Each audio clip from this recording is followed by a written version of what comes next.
Using the PO Wizard mode, change API.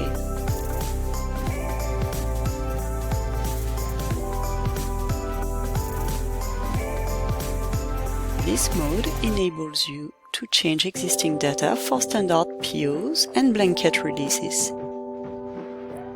Check the user guide to know which columns can be updated. For standard POs, the following data can be updated using the Change API mode. For blanket release, the following data can be updated using the Change API mode.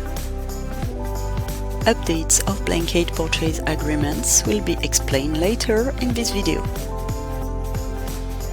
Download existing POs using one of the two methods to download. Let's use the download form this time. Multiple download criteria can be used here. Use the wildcard character percentage to perform a partial search and click on the ellipsis to run the search.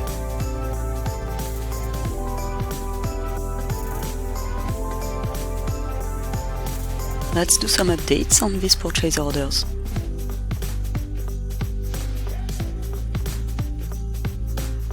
A column New Quantity is available to update the quantity for existing purchase orders.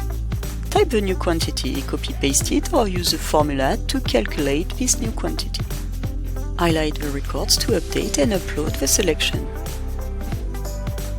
The purchase orders have been updated with the new quantity. In this mode, the wizard directly updates the POs using Oracle APIs, no need to submit a program.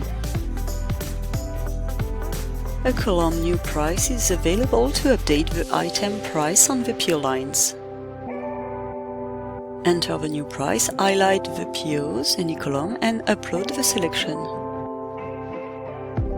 The PO prices have been successfully updated in Oracle.